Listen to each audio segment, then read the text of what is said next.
doing your due diligence as a customer to learn about the contractor and know that they're dependable and do good quality work is key. Welcome to the Idaho Real Estate Investor Show, where we bring strategies and knowledge that will help you succeed in Idaho's ever-changing real estate market. I'm Jonna Weber. I'm an Idaho investor, realtor, and entrepreneur. I've been successfully investing for over 2 decades and helping countless others do the same. We'll bring you real stories from successful investors, expert advice, and insights to help you build generational wealth through the power of real estate. Whether you're just getting started or well on your way, let's jump in. Welcome, friends. Today I am joined by Joe Perdew. He's a seasoned contractor with nearly 3 decades of experience in custom home building, land development, and remodeling. Joe's a part of our Boise Green community. He's owner of Horizon Construction Services, where he focuses on creating high-quality, energy-efficient homes, additions, ADUs, even custom shops. He does all the things. And what I'm really excited about is Joe's expertise is really going to give us some valuable insights, especially if you are considering either utilizing a home contractor remodeler in the future, or a lot of you I know are actually coming to us with questions about the industry and how it works. And I know that's a very popular industry as Boise is booming. So you're going to want to hear more of Joe's story. And beyond that, he's got quite an interesting story of entrepreneurship that you're not going to want to miss. So with that, Joe, welcome to the Idaho Real Estate Investor Show. How are you today? Good. Thank you, Jonna, for inviting me.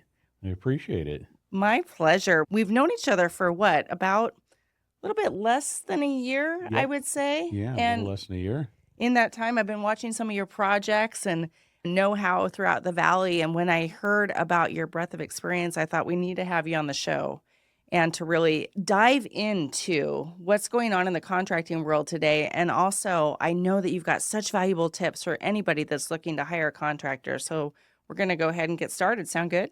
Great. Well, Joe, we're in Boise, and we're talking about things in Idaho. So tell us a little bit, like where it started, where's your background, and where'd you grow up? So I grew up outside of Corvallis, Oregon, and so in a little town called Philomath. And so we just grew up there and then moved up towards Portland and then met my wife and got married and we decided to move to Boise. So Was we that a job-oriented decision, or were you in the no, industry my back then? in-laws lived here, and my father-in-law and I decided to start a home building company together. And so we started everything in 1995 and grew a business and then lost a ton of money in the housing crash by 2010. We're going to dive into that. That's going to be very interesting. So listeners, you're going to want to stay tuned and listen to that. We're going to cover that in a little bit because I think there's so much to be said for learning through others' experience. And that's part of our mission, is to help guide people through mistakes that we all have made as entrepreneurs and investors and circumstances that have happened to us, and how we can help others not hopefully repeat some of those same experiences that we've had. So that will be great. And when you said 1995, like when I said you've got 3 decades of experience, you aren't kidding. So I can imagine the growth and the changes you've seen in the valley here. It's changed dramatically. It's all our little towns have grown, and I'm sure a lot of people still feel like they're small towns, but they've grown so substantially, and our roadways can't keep up with the Right. growth we have. So, yeah. Do you remember the price points of some of those houses you were able to build in 1995, how they've changed? Oh, gosh, yeah. Some of the homes we were building, because we did 2 land developments. One was a townhome community and one was a residential home community, and we were building 13, 15, 1,600 square foot homes for 110 to 130,000 back then, with 2-car garage and 3-car garage. And yeah, in townhomes we were selling for 110, 120,000 back then. Wow. And so now Yeah. all those are 4 times. Is it fun to drive by some of those today and see? It's interesting. Yeah. Just seeing if people are taking care of their properties or if they're going by the wayside a little bit. I think that's special. I know, even as a realtor, homes I've sold over the years, and it's fun to drive by and know I was in that home. And then as a contractor, you're even more in depth, like what those crawl spaces look like. Oh, yeah. And Yeah, everything. that's for sure. So that's cool. Okay, so 1995 you got started. I want to go into the history, but first I want to get to the premise why I think a lot of people are probably listening. And in the world of contracting, there are so many different methods, methodologies, and ways that contractors go about their business and behave. And I know there's contractors that come into the valley that have been here for less than a year, and they're in and they're out, and maybe they're doing primarily things in other states. I love that you're local and that you are based here in Idaho. Obviously, with building here for 3 decades, you know it very well. What are some things like you would say to somebody that's looking to interview a contractor right now, either for a custom build or remodel, that would help them educate themselves on the experience of that contractor? Gosh, probably the biggest key points would be good references with the contractor, people that have actually worked with them and used them, seeing references. Google reviews is great to see what kind of reviews they're getting. And then the biggest thing is just meeting with them, interviewing them, and contractors interviewing you as well as a client, and just working off of that. And then if you're wanting to build a custom home or do a remodel or addition, or I think the biggest key factors is knowing exactly what you want and start making selections of materials to get the ball rolling. Because if you just have an idea and you're meeting with a contractor, you're not giving them enough substance to work off of. And a lot of clients think you could just meet with them and give them a price for a project. And really, without knowing the full scale of the project, it's really hard to give pricing, because pricing's fluctuating all the time, and typically prices are going up in materials.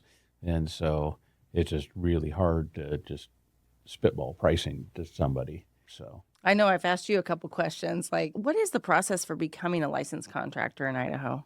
in Idaho, it's super simple. It's just registering with the state as a contractor and pay a minimal fee and re-register every year. But unless you're plumbing, heating, or electrical or into commercial, you don't have to be like a licensed contractor. So it's a contractor registration. And so there's no tests or certifications that you have to get to be a contractor. So Is that almost too easy, do you think? Or is it is too easy. And then, so especially there are people that are not so honest, and they're out there doing everything they can to take advantage of customers that aren't doing their due diligence to find a background of the contractor. And so that's where you hear stories, horror stories of customers getting taken advantage of and poor workmanship. And so doing your due diligence as a customer to learn about the contractor and know that they're dependable and do good quality work is key. And and then as a contractor, you're interviewing the client. You want a good client to work with. Yeah, I was going to say, how can we become good clients? Like what does our contractor like to see in a homeowner or an investor that wants to hire a contractor? Yeah, and I really think that comes down to a person's morals and ethics. There are several clients I turned down last year because I knew they were just going to be a miserable person to work with. And that's the last thing I want to do is work with a customer that's horrible to work with. And those people are always questioning you whether you're doing good, and it's because they're not a great person. They think other people are out to do bad things against them. And so typically those type of people try not to pay you, or they try to short pay you on your project. And then it's just a nightmare to deal with to get your money out of them. And then, so you end up with a customer that's you can't please. And so those type of people, I just do a 180-degree turn and say this is just not a fit for me. So I think there's a beauty in experience in knowing who your person is, who your ideal customer, right, yeah, and who's not. And you can tell the longer we're in business, the quicker you can tell, right? Right, that's for sure. Yeah, that's one of those things that takes time to learn and figure out, and learning people's personalities and looking for those red flags. Right. So, Yep. so important to get to know, like, and trust your local contractors. which is actually part of the vision of the Boise Real Estate Investor Network vision that I've had all along in building this community, because there's power in the know, like, and trust factor. You and I were at a lunch together yesterday, right? And Right. part of that is just that it's not one and done, just meeting someone for 5 minutes. It's repeating and building relationships with one another. And as you like and trust others in your community that are in the same industry, you naturally get to know great references for great contractors like yourself. Right. Yep. Yeah, that's for sure. And then I don't have employees, so everybody's a subcontractor to me. I have some of my trades are still been with me since like 95 or 96. That is amazing. And so longevity, but it took years, 2 or 3 years to get a lot of really good, dependable, ethical contractors that would fit my team. Well, that shows leadership on your part. What kind of culture do you try to build with your subcontractors? Gosh, the biggest factors have always been people with good attitudes, people that are clean, people that do good quality work are the biggest three things that I look for. And that's the one thing I like using subcontractors versus having good employees is that if there's a person on the job site that I see that has a bad attitude or is really messy or does not do good quality workmanship, I'll give them 2 or 3 shots. And then it's like, okay, you're not allowed on my job site anymore because I just don't want, because sometimes you have clients on jobs, or if you're in a home that you're lived in that you're doing a remodel or addition to, you want people that have good attitudes and are clean and do good quality work. And so if they don't fit those 3 criteria, they're not allowed on my job site. And so that was a key representation of my business, is having those 3 qualities in people. And so I think it's really important that every contractor should be doing that. And so, because it's ultimately every person that's on a job site represents your business, Right. whether an employee or not. And so, Yeah. I wholeheartedly believe that. It's been a refining process for myself and my businesses over the years as well. And it's huge. And you can't, that ethics and culture, they have to come with that feeling. And so that's part of why I'm sure you've got so many satisfied clients. A lot of our investors that are listening to this are talking about ADUs, just to kind of transition. right. And for those of you that don't know, ADUs are accessory dwelling units that are something that can be built onto a lot of lots. And as I'm sure, Joe, last year they changed the code for the city of Boise to allow a lot more ADUs to be built on properties And bigger square footage in as bigger well. square So, yeah. footages. Have you seen an uptick of interest in that and inquiries? I've done ADUs occasionally here and there prior to 2020, and then it seemed like once COVID hit, ADUs really took off, and so we started doing a lot more ADUs, whether they were attached to a home or if it was a bigger lot, we could do a detached ADU. And so it's been a large item request that I get, and I have different projects I look at that not always do I get the job, or people are sticker shocked by pricing of an ADU.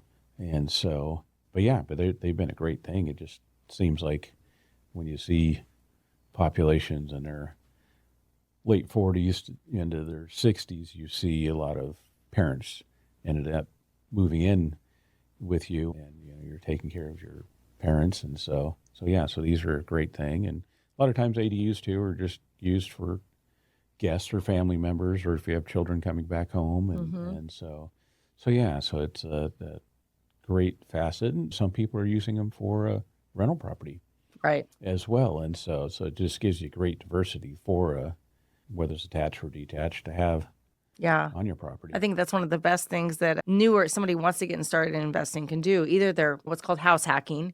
They're buying a place where they're renting out some of their bedrooms, or they're buying a duplex and living in one side. Or if they're living in a great place like in Idaho, it might be the Bench or the North End, and be able to plop that ADU on there now and have that built-in rental property. And now I believe they've changed the coding so you don't even necessarily have to live in either unit. I could be mistaken. Do you know anything about that? Yeah, I think you still have to live in the home, I know if it's in a historic district in Boise, you Yeah. have to live in the home. Gotcha. And Okay. Yeah, so, we'll check that out. Definitely call the city of Boise, do your own research.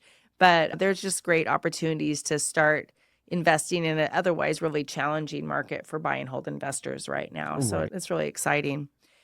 Speaking of like a challenging market, I think this is a great segue because we want to hear a little bit more about your story, Joe, because you mentioned nonchalantly you've been building since 1995, no big deal. You've done investments, you've had companies. Let's go like to the mid 2000s, 2004, 5, 6. I remember we had a big run up in the valley. Were you building a lot during that time? No, I threw in the towel at the end of 2013. 13. Okay, but in the 2000s, were you Yeah. building? Yes. So up until 2010, I was building custom homes and building in subdivisions. And then my father-in-law and I shut our business down after losing a ton of money in the housing crash. And then I started Horizon Construction in 2010, focusing on remodels and additions. And at the end of 2013, I threw in the towel, went to North Dakota and did fracking for 2 years in 2014 and 2015. And then oil industry tanked. So came back and started Horizon Construction back up. I started a full-time job to clean house and restructure a company. And so did a lot of land developing and home building and then just kept growing Horizon Construction while I had the full-time job. And yeah, then it just, slowly kept getting bigger and bigger each year. And so, yeah. So like this overnight success, right? Yeah. So Yep. A lot of 70, 80-hour work weeks and just doing everything I can to that's amazing. Well, grow the business let's and have it. unpack that though. So in 2013, I know at that time we were starting. That's incidentally the year I got my real estate license. Okay. We were starting the run up a little bit, but I know a lot of folks, ourselves included, were beat up during that 2008 to 2011 when we really hit the Right. bottom, Yep. right? So you were Yeah. holding on all of that time as the market was going down. You were in the industry. Right. What was that like?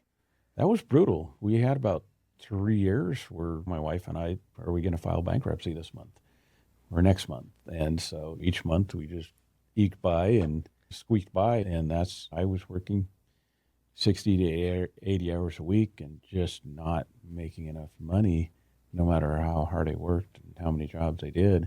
There were just such low profit margins in the jobs to get the jobs back then that I had a handful of guys that worked for me went to North Dakota because there was just no work here and in the construction industry. And so they kept bugging me to go to North Dakota. So I finally went and got into the fracking industry and did that. And first year paid off all our credit cards that we ended up having to max out to survive. And then, started working on paying off the second on the home. And then, we're down to small house payment and zero debt anyplace else. And so it just one of those things of just working your tail off and just doing whatever you have to do to make things work to get ahead in life. And so, yeah. The fracking industry and going back there, you said you had some subcontractors that came with you. What was that environment like over there? And were you working harder doing that? Yes. So fracking, the company I was with, we worked 3 weeks straight and then came home for a week. And you had family at home. So family at home. So so we worked typically 100 hours a week for 3 weeks straight. And then, in the winter, it was anywhere from 20 below to 60 below, zero. Oh, brutal. And you're outside the whole time. And so, so you were typically 15-hour workday out in those conditions. And it was 24/7. So we'd rotate day shift one week and then night shift the next. So it was rough. A lot of interesting characters from around the country there. And so just one of those things, just every day you just had to stay as positive as you could to deal with the work conditions and some pretty lousy characters that were on your team or another team that you were working with on the same site. And so yeah. Wow. That is obviously work ethic, and thank you for doing what you needed to do at that time. Hey friends, if you're busy like me, you're always on the lookout for trusted professionals that can help you with your business, home, and investment needs. Whether it's a trusted lender, real estate professional, or a vendor that might be able to come in and work on your home or your investment property, there's always a need out there, and we want you to have great resources at the ready. So Boise Reen has developed an exclusive vendor directory chock full of businesses that are ready to help our community. Head on over to boisereen.com, grab your free copy today, and don't forget, let them know that Boise Reen sent you. It seems to me like a lot of people don't work as hard. Is it just me? Like, that's really hard work, and even getting started and then coming back to the valley and starting up again after having those tough experiences as a business owner. What made you come back to construction and stay addicted to this crazy industry? I'm kind of curious. You Just could have gone and worked at a bank or it's something. interesting. I mean, just it seems like every entity that I've been in, because when I first started out after college, I was in the timber industry, and that had a huge crash in Oregon with the environmentalists and the spotted owl and some snail that were shutting down forests, Literally? Some snail? literally being logged. Oh my gosh. So I got out of the timber industry and got into retail and went back to college, and it was just one of those things. I met my wife, and we decided to move here and started land developing and building, and and then the housing industry has its ups and downs, and then when I was in the oil industry, it had its huge up and huge down, and in 1 week when I was in North Dakota, 70% of the people up there lost their jobs just with oil prices dropping. And so, just getting back into the housing market it's something that I love to do, working with clients and fulfilling people's dreams. And so I just, one of those things, a passion of mine that I wanted to be able to get back into, and just had the long experience with the building and developing, and just wanted to be able to help people out and get people their dreams fulfilled. Right. When you've got your ear to the ground, I know you're involved in major trade organizations. Any thoughts on where you see new construction in the valley going in the next few years? It seems like we're just going to keep having that upward trajectory of good, steady growth. So I don't see that it's slowing down at all this year. This year looks like it's going to be better than 2024 was. And Great. So everything looks like it's on the upswing still. Nice. So What about remodeling? Are you finding people with discretionary income, or have they pulled back on that right now? it's interesting. I have some people that are just what they want versus their budget is 40 or 50% of reality of the cost. And so it's hard for people to, I think, comprehend that having a remodel or addition, unless they do it themselves and buy everything on closeout for materials, that there's no way they can hit their budget. And so some of those were pretty challenging. All but a couple of my clients in the last 5 years have all been cash. And so it's just been interesting that I've only had a couple that have had to do some sort of financing, and they're younger couples that are in their 20s. Which is understandable because you just haven't had time to build up the cash flow to be able to do projects like that. So Nice. That's great to know, because with the inflation and all of the talk about it, I know we were chatting for a minute before we started rolling about how everything else has gone up cost-wise so much. We all go out to eat and we kind of get numb to it, right? You're not Right. surprised anymore to have your $30 lunch and so forth, but yet somehow we think that we should still be paying $19.95 prices for some of the projects around the house and stuff. And the reality is it just costs more. And I know we all need to realize it's not going into the contractor's pocket. We're passing along, like restaurateurs are, we're passing along the hard costs of the materials. Oh yeah. So I know it can be very challenging. We've got a lot of fix and flippers here in our community and probably listening to the show. And that can be really challenging right now in trying to estimate numbers and all of that sort of thing. But is there any kind of guideline for cost estimate if people are kind of just trying to get a gauge, like say I'm going to remodel my kitchen and it's 200 square feet. Like, what's my range I even need to look at? Is there anything like that, or is it completely custom on every job? Yeah, every job's different. I have so many customers, potential customers I meet with, they're like, what can you do it for? And well, it depends on what you want to have done, the circumstances of the homes. If it's had, if it's an older home that's had numerous remodels done to it, you just don't know what kind of can of worms is hidden behind the walls.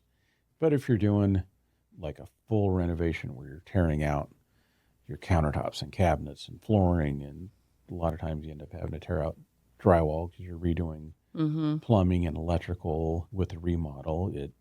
There's a lot of expenses that you just can't predict. You can get close with some guesstimates, but until somebody really knows what materials they want, you're just kind of guessing what pricing may be until you really know what kind of counters and countertops and plumbing and just backsplash material, flooring. You can't nail down that pricing till you know those things. And so hard to be kind of put under the gun by a homeowner wanting to know price, but really it's a guessing game, because if you guess pricing and you go under contract, you can lose money on a job. And so we're all in business to make money and not give away our services. And so that's the key thing, is just trying to get down, learning everything that a customer wants and to be able to provide them pricing. And then if the customer's working with 2 or 3 contractors or 4 contractors trying to get pricing, customers go in blind, typically just saying, well, just give me a price. Right. And if everybody's pricing different grades of materials, then you're getting different prices back from different builders. Typically, someone's going to want to go with the lowest price, thinking they're going to get the same thing. And then they find out as they're going along, well, I want something nicer than that for my countertops or my flooring. And then, oh, well, that's going to be an upcharge.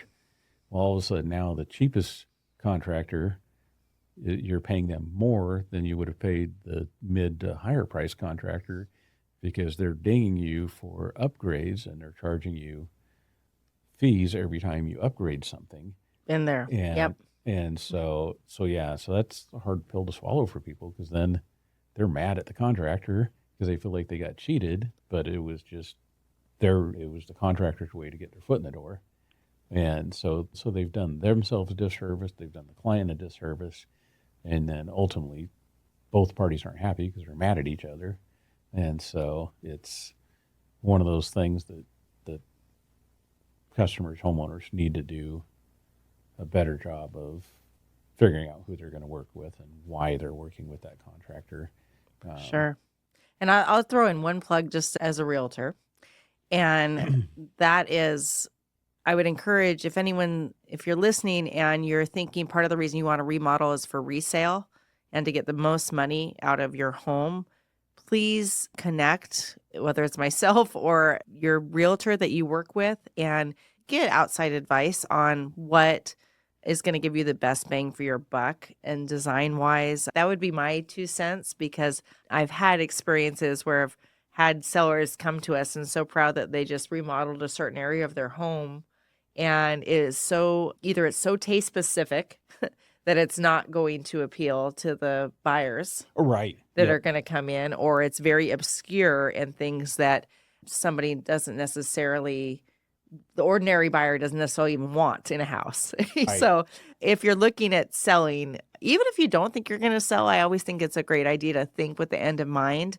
I know for myself, everything we're due to a house, we're thinking about the possible seller down the road or buyer down the road. Right. And is it going to appeal to them? And yeah, you can get taste specific, but make taste specific things like paint color and things that you can easily change on Right. there. But once you invest in a huge orange walk-in shower, it's kind of there without a major reinvestment, Right. So that would be my 2 cents. But I think overall, I've seen such great returns from a homeowner investing in a great quality remodel with a great contractor. such as yourself, Joe, and very much think that it's worth it. And I'm excited to hear more about your services. And I especially loved hearing more about your story and how you prevailed through that tough time. And obviously, you love contracting. If you went back to the industry and came back with that breadth of experience. And what would you say to someone right now that is a student, maybe? I know they've got like the school at BSU, right, where they can Right, learn with the construction construction management. management. Yep, What would you yep. say to someone coming in the industry right now that wants to do what you do? Gosh, I was going to say, especially if you're still a student in a construction management program. Because we've have some students that are joining and coming to some of our events, so I'm curious. Oh, yeah, yeah. Yeah. And no, it's interesting because when we moved here, I went to BSU in the construction management program, and I was really frustrated because they wouldn't let me test out of classes. So I had to take a lot of freshman, sophomore level classes that I had already taken in Oregon. And so that was aggravating. And then because my experience in construction, I ended up being teacher aide in a lot of my classes. Oh, And so here I was paying to be a teacher's aide. And then back then, I don't know what it is like now, but they were teaching pretty much everything in East Coast terminology for construction. And so I'm like, why are you teaching this? We're West Coast, basically, as far as terminology and construction goes. So it's interesting. I see that a lot of them are book smart, but they don't have a clue about construction because they've never gotten their hands dirty being part of building foundations or framing or different trades in construction. And so I think if they really want to be good at their job and learn, they need to get that hands-on experience, because you can learn everything by the books and in the classes. You can learn a lot, but there's so much more to be learned by knowing the craft. And in any industry, right. getting in there. And so until you get that depth of knowledge and experience, you're kind of a dangerous tool out there, because you know how to run the software for construction management and how to do bids, but if you don't know the full gamut of the construction, like if you don't know accounting or you don't know how to run a business, they don't teach you all that. So unless you're going into business administration or some other areas or accounting while you're still learning your construction management, you don't have that full depth of understanding. And so you're just one section of the business. So especially if you want to be self-employed, understanding that. And so. Nice. That's great advice. Very sage. I appreciate that. We could go on and on and talk about this. I wanted to talk about the trades too, and that whole future, what that's looking like, because it seems like, to me, there's a passing of the guard with some of the trades. Right. And we've got to raise up that next generation, right? Right. Yeah. And when housing crash hit and we lost so much of our trades, we lost probably close to 50% of our trades because there was just no work in construction. So people found new careers, they moved out of state. And so we never got that younger generations coming into the trade because they wanted to be YouTube stars and or a gaming star. And so you just have this whole, and then I think the biggest deficit was the schools taking out the trade programs out of high school. So you didn't have students learning, and if they had a taste of it in high school, that they may want to learn more and then get into the trade. And so I think seems like we have high schoolers to people in their 30s that don't want to get their hands dirty.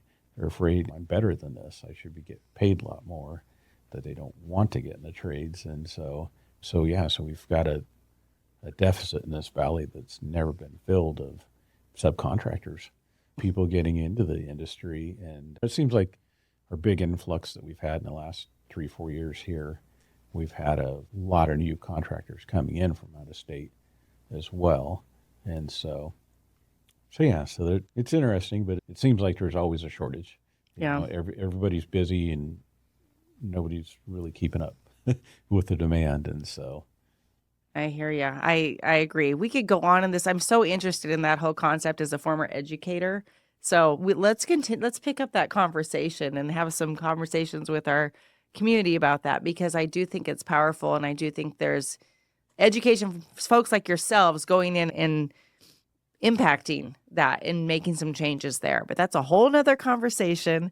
So, Joe, I just am so appreciative that you take your time today. I know you're busy, you're running from house to house and overseeing jobs, but thank you for taking time today to be part and just educating our community about a little bit more about the process of contracting, and then sharing your story. And I know that I've learned a lot today, and I know listeners, you have as well. And we're just appreciative of Joe being part of the community.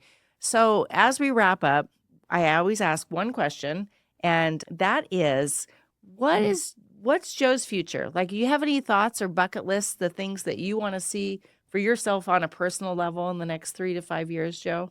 It's still, I'm always looking at growing the business and then just kind of gearing things down in the next 10 years to retire. Sure. Yeah. And then the biggest thing I think is educating people I meet, helping, because I help younger people or people that are getting into the industry, educate them and, how to maybe get through some of those hurdles along the way without making some mistakes and costly mistakes. And so I enjoy doing that. And I think the biggest thing too, our valley, is our prices of our homes have gotten up so much, and land costs have gone up so much, and land developing costs have gone up so much that I would like to build a community that would have homes in the 250 to 300,000 range, which is, we just don't have anything out there in that market. And so there's a huge need for it for first-time buyers or whatever circumstances people have gotten into to where they can't afford a $400,000 or $500,000 home. And so we have a huge need for that. And I just got to figure out a way how to get to where we can develop and build. I love that. I'm so glad that you brought that up. That is huge. And I know we've got a lot of like-minded people that feel the same. And I love that you're sharing that, because I, as an investor, want to break that stereotype that investors are money-grubbing folks that just want to charge out the kazoo for everything. Oh. And I think there's a lot of us here in the Valley in particular that really are intent on figuring out creative ways to have affordable housing for our locals. Because you have some nonprofits that are out there trying to do that, but they're limited on what they can do with all the government regulations that they have their hands tied with, or just the financing they can get. And so it's just one of those things that it's a struggle no matter what entity you are. I think if you have large, you can find the land at the right price that's definitely way below today's market value, that you can get in and develop something like this affordable, but it's a struggle. Yeah. So. Well, thank you for sharing. What's the best way, would you say, for people to get a hold of you or find out more about your services? Best way, either call or email me, or my website, horizonhomesboise.com, and we'll link that in the show notes too. Right. So perfect. Well, thanks again. This has been a pleasure. And thanks for tuning in to the Idaho Real Estate Investor Show. Once again, we're so happy that you took the time, whether you're on a hike or jumping in the car and listening on the go. We appreciate it. Our biggest compliment would be to share, like, subscribe, jump on and give us that 5-star review. Your support means the world. We're so happy to have you here. Have a fantastic day, and we'll see you on the next show. Well, that's a wrap for today. Thanks for joining me here at the Idaho Real Estate Investors Show. I hope you're leaving with new insights and inspiration to help you truly grow wealth through real estate. If you enjoyed the show, do me a favor. Please subscribe, leave a review, and share it with those that can benefit from it. Go and grow, and I'll catch you on the next episode.